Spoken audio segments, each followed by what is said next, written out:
welcome to Broadband Action, a podcast brought to you by the Community Broadband Action Network. I'm Curtis Steen.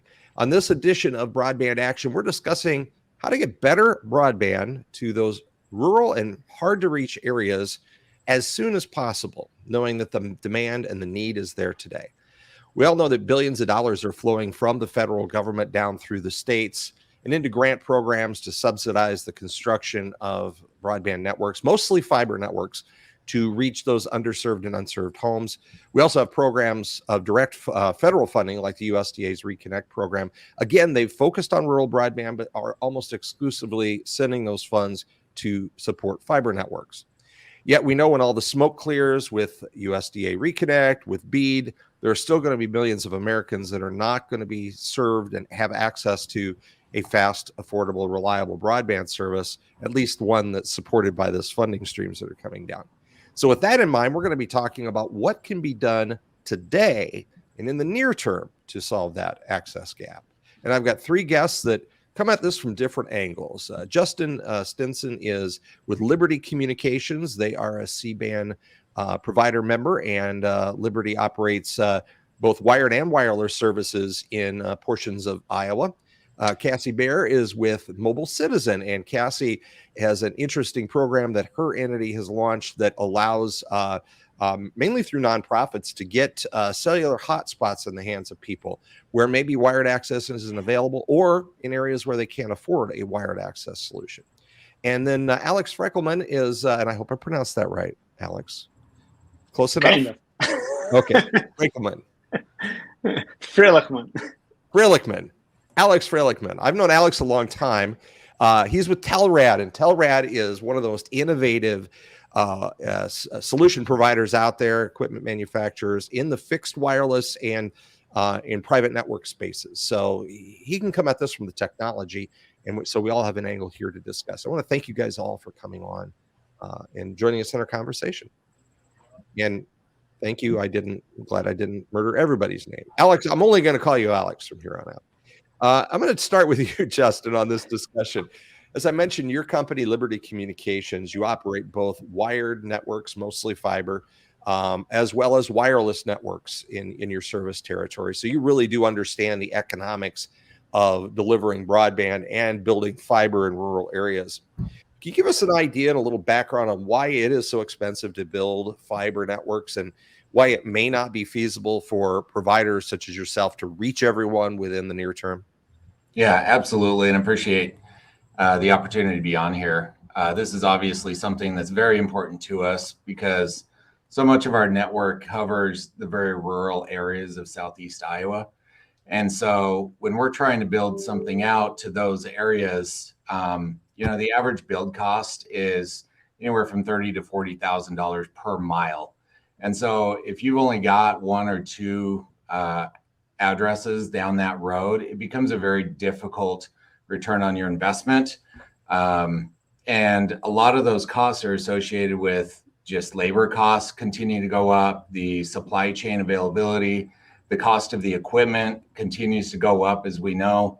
And so as we're trying to build that out, contractor labor is also continues to increase as well.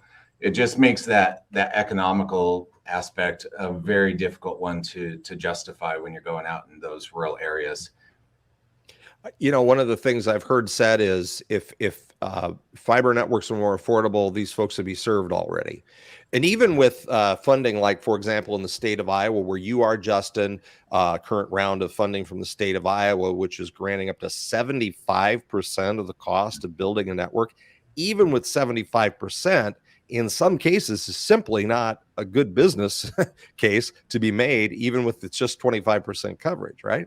Right. Yeah. I mean, you still have to do the mathematics of it and come to making money as a business, for one. Yep. And even with that 75%, as you mentioned, it's really still that's 75% of $30,000. But if you've got $100 a month customer, you're still kind of underwater in a lot of cases because there's additional costs beyond just the build. You've got ongoing costs for transport. You've got ongoing costs for equipment upgrades and support.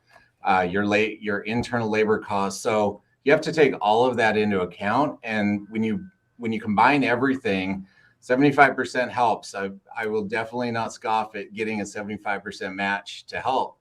And it does make that easier, but it's not always a slam dunk. You still have to go through the exercise to make sure that it's still going to be profitable and worthwhile to get down there. Especially not necessarily feasible if you can't charge the price it takes to support exactly the investment you made, knowing that, you know, broadband is something that, while most people agree it's important, most people don't have an unlimited budget for a broadband connection. So right. Well, now, Alex, Telrad, we'll talk a little bit about Telrad, your background with Telrad and the what you guys do, first of all, before we talk about particulars of fixed wireless services. So Telrad is one of the legacy manufacturers in fixed wireless broadband space.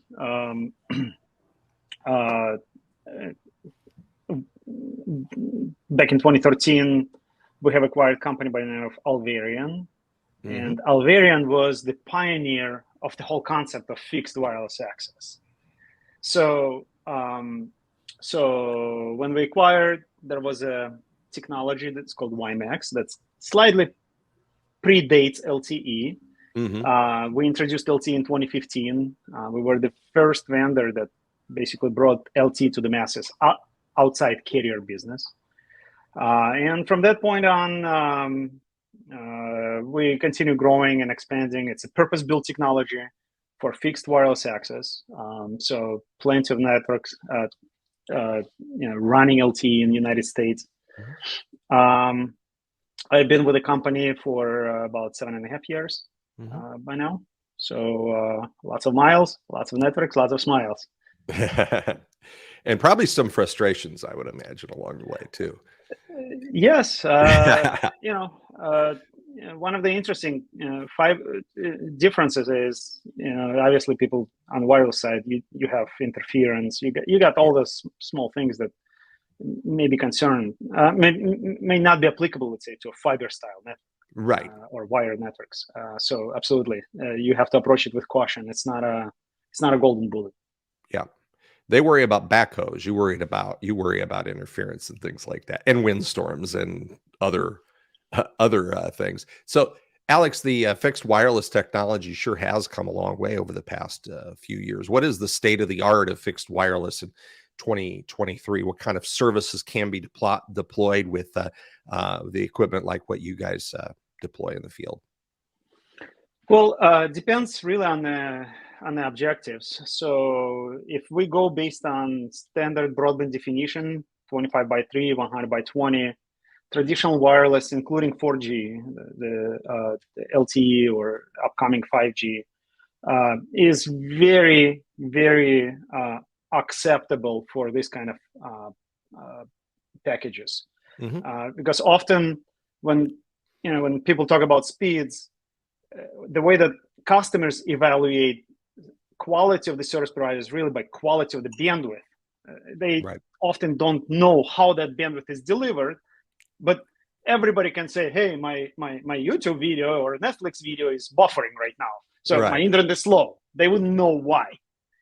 So so our particular technology deals with this kind of it might not necessarily, as I often say, it's not a Ferrari, but it's a bus that can carry very comfortably lots of people in comfort. So that's the beauty part of LTE. So 25 by 3, 100 by 20, quality bandwidth, not a problem.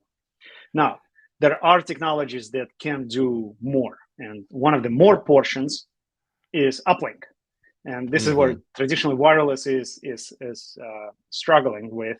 But there are some incoming technologies in the wireless space, including Wi-Fi 6, that can help with better, faster uplink packages or speeds.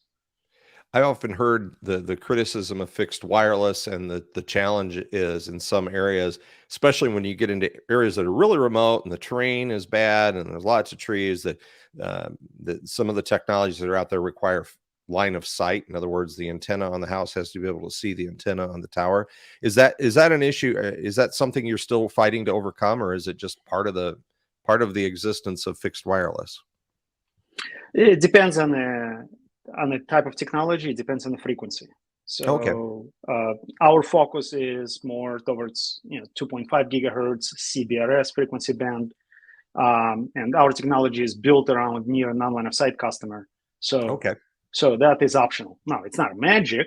You still have to follow certain rules of physics, but Telrad feels comfortable with near non-line of sight coverage. Now, technologies like Wi-Fi, for example, or Wi-Fi-like derivatives of Wi-Fi, they will require line of sight. Right.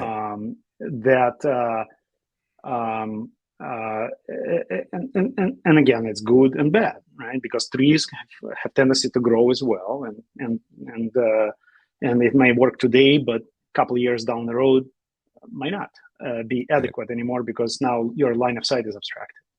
So it depends.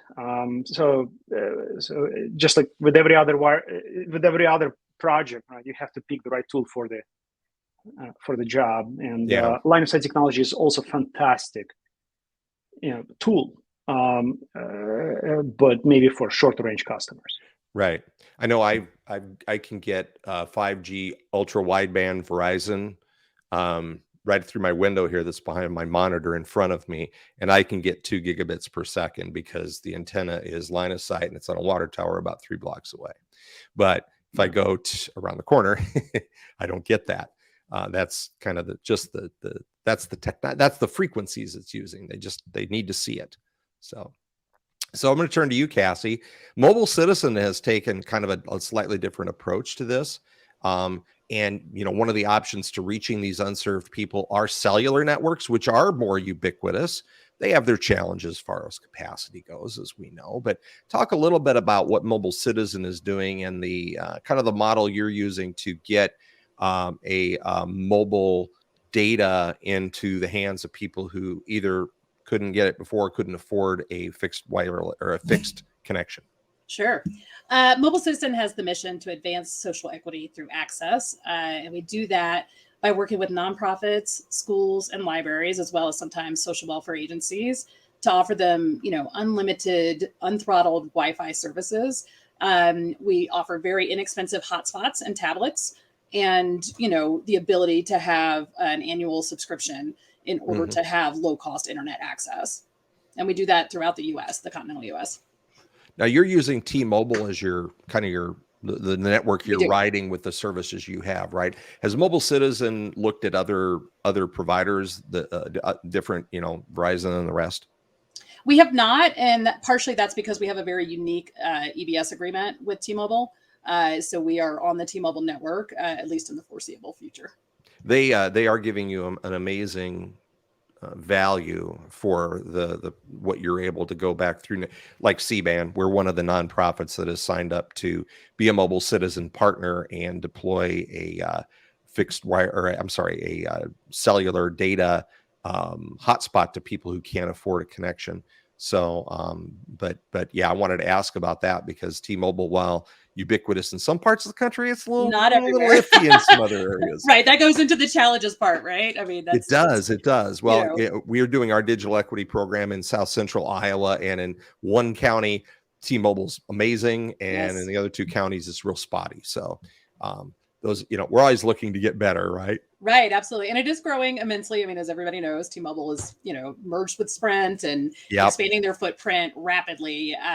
But it's not a perfect scenario. I mean, there's definitely areas of the country where it doesn't reach. And that's one of the inherent challenges of being on Wi-Fi, as is some of the things Alex was just talking about with the line of sight issues, because we work often with very low income individuals and organizations that maybe can't afford, more traditional business settings. We often run into problems with folks where, we need to work with them to help them figure out the best way to get their service. So they may have great access, they may have okay access, or we may need to work with them to figure out, do they need to move their hotspot closer to their window or, on a different side of the building, that kind of thing, because we have a goal of getting as many people online as possible we actively try and work with anybody that is an end user of our services to try and ensure that they have that, access and it's functioning very well for them. But there are some inherent challenges with Wi-Fi.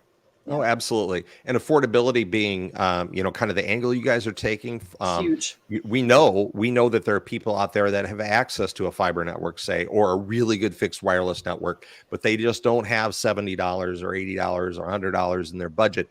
And even with an ACP benefit, like, yes. Many providers offer, that still maybe doesn't work for them. So it's great that you guys are, working with nonprofits like CBAN and many, many, many others to help get this in the hands of people. So even if they can't afford it, they're able to get online. I appreciate yes. that. And a lot of the organizations we work with deploy that service for free or at a reduced rate, even beyond what we're able to do, depending on, the structure of the organization and their particular programs that they're running. So we do see quite a variance, but a lot of our end users are below, 200% below the poverty level. And they are people who can't traditionally afford to buy a hotspot and, monthly service contracts, not just once, but, being committed to a contract over and over again. And that often immediately puts them out of the ability to secure fiber, even if it's available in their area. Oh, sure. Sure. Justin, I'm sure you've built a great fiber network by someone who looks at you and just says, geez, I really want to connect. I can't swing it. That's just inevitable. That happens quite a bit, actually. It's a little easier if you're out in the rural, but even sometimes if you're in the more densely populated, there's some challenges that come along with it in just getting it to them, or the cost of the service on what they're willing to do and how they're going to be using it. Mm-hmm. Cassie, I want to play off something you said. It's not perfect, and indeed, no technology is perfect. Everything has its trade-offs, and I've always liked the phrase, don't let the perfect be the enemy of the good. And it seems to me when it comes to, I'm a fiber guy, I love fiber and I promote fiber networks and whatever, but it seems to me in the case of the funding that has already come down and future funding, we've basically said we got to build future-proof networks, i.e. they got to be fiber. And as a result, this money we have probably isn't going to go as far as it could in connecting people. Justin, you're nodding your head. I hope that means you agree with me.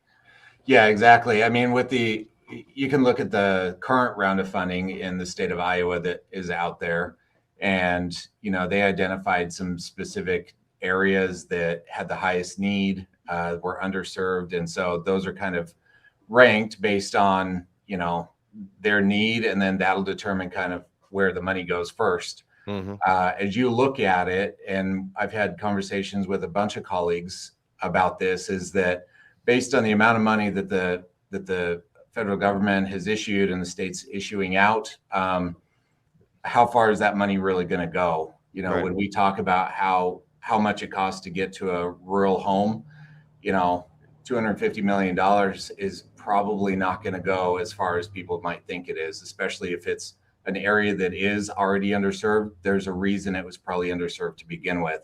Yeah. And it's because it's really expensive to get out there. Well, it's like the state of Iowa had 90 some what were called broadband intervention zones that were created. I've talked to other people in the industry. It looks to me like it's doubtful that more than 10 or 15 of those will be funded because they are so expensive to build. Exactly. With a fixed network, which is certainly what the rules are pushing everybody to. Right. Alex, are you guys, I know I've talked to other people who are either fixed wireless operators, WISPs, et cetera. They've always had this frustration that they've kind of been shut out of some of this funding. Is that something you've felt and heard as well? Yeah, absolutely. And this is kind of the unfortunate reality of politics when it enters enters the play. Yeah, quite a few dollars were legislatively carved out for fiber. Right. So, and it created several problems. Right. One of the problems is, well, I mean, if this mile will cost you $50,000. It's $50,000, and if the only dollars available from this bucket, then this is what you get. With wireless, things could be quite a bit cheaper, but it disqualified automatically wireless from the game. So you have this kind of situations. You have also situations that are related to spectrum. And again, you can argue that on both ends, licensed spectrum versus unlicensed spectrum. But there are fantastic networks that are using unlicensed spectrum that are also fast, low latency, very reliable. If networks are built correctly, why not? I mean, like you said, don't let good become the destructive power, right? Good intention. So, go ahead. I was just going to say, and like you said earlier, in the end, it's the experience that counts. And if the consumer's experience is satisfactory, they really probably don't care what the technology. It's just that maybe you might be able to I think you could make the case that the experience is going to be better, and certainly throughput might be better with a fiber network. But in the end, again, perfect is great, but good is really good for most people who need something now, and that's what we're talking about here. Exactly, and to further support that comment, a few weeks ago we did a tribal event in Phoenix, and many tribes are obviously going fiber. No questions asked. It's a gold standard. If you can, absolutely you should. But remember, deploying fiber, and Justin can speak up for that. It's not a 5-minute process. It actually takes a few years. When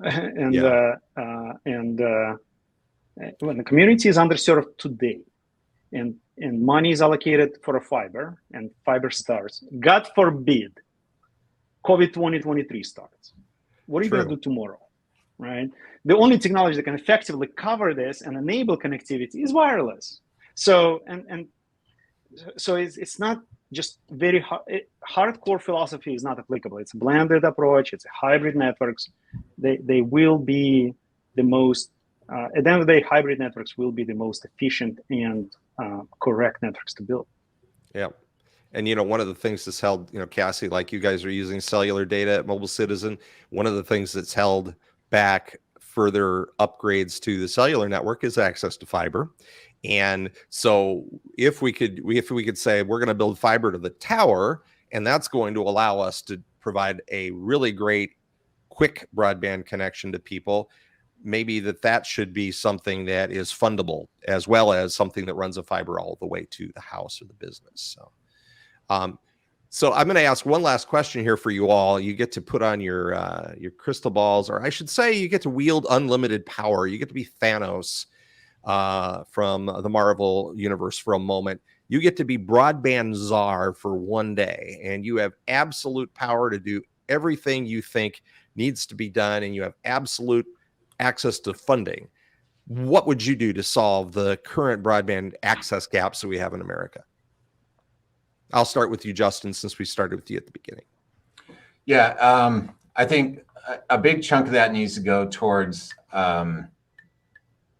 research and development on new technologies. I think there's a lot of opportunity that we can capture some new technologies that'll reach some of these, that'll still give the same reliability as fiber through maybe a fixed wireless. And you can reach people a lot quicker with just as reliable a connection. And there's great new technologies coming out.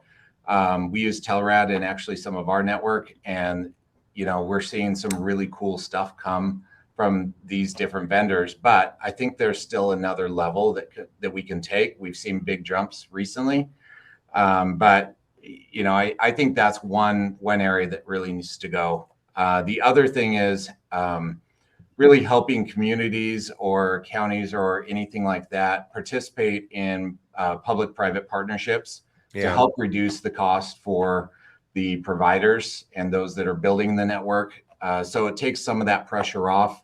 If you can find ways to kind of share space on poles or in the ditch, or share duct space, and I think there's a lot of opportunities to kind of come with that can help you accelerate those builds and make your dollar go a lot further. Great. Thanks, Justin. Alex, put on your broadband czar hat for a second. What would you do? You'd hire Justin since he said it all right there. I am not too far away from Justin's. I mean, R&D in new technologies is absolutely paramount. Most of it right now is funded through private dollars. So, Yes. And you know, some of the R&D is quite expensive. I can speak up based on what we're doing, you know, in looking into 5G, and it's just never enough. So that is quite important. The rest is public-private partnerships is fantastic idea. Some municipalities took advantage of that, and we can go through successes, many successes in the United States, but does every municipality on board with that? No. Ego comes in the middle very often. And again, I'll go back into, if we remove politics from the business and let the business drive the technology, the correct technology for service providers and end users, usually that idea will win, because people will use the right technology to deliver best possible bandwidth to the user. All right, Cassie, you're going to get last word, our final czar statement here. And you can approach us from the affordability angle as well, since that's a lot of what you're focusing on at Mobile Citizen. But what would you do on that one day of ultimate power? Well, I definitely agree with Justin and Alex on a lot of things. And I would add to that I think if everybody viewed broadband as a utility, a necessary thing and service, you know, that every person in the U.S. needs access to, it would absolutely change the way in which a lot of these things are approached. And the other thing I would add in there is that working with your local resources, not just in the public-private partnership elements, although I absolutely agree that that's true, but understanding what the local needs are often gets you a lot further than just looking at it from a overall, you know, national approach as well. You have to commingle both of those viewpoints in order to really make progress. Yeah, great. Well, great discussion today. Our time has already expired, as I knew it would go quickly with such a great and dynamic panel here. I want to thank our guests today. Justin Stinson is with the Liberty Communications in Iowa, a C-band provider member. Alex Freylekhman is with Telrad, and Telrad is a C-band associate member. Thank you for that, Alex. And Cassie Bair is with Mobile Citizen, a C-band advocate member. So we have our classes of membership represented here, and they also really have been doing a great job of helping us lay out some of these issues as we talk about today broadband solutions for underserved areas. Thank you all for joining us today. Thank you, Curtis. Thank you. Thank you. And thank you all on the other end of the microphone or camera for tuning in to Broadband Action.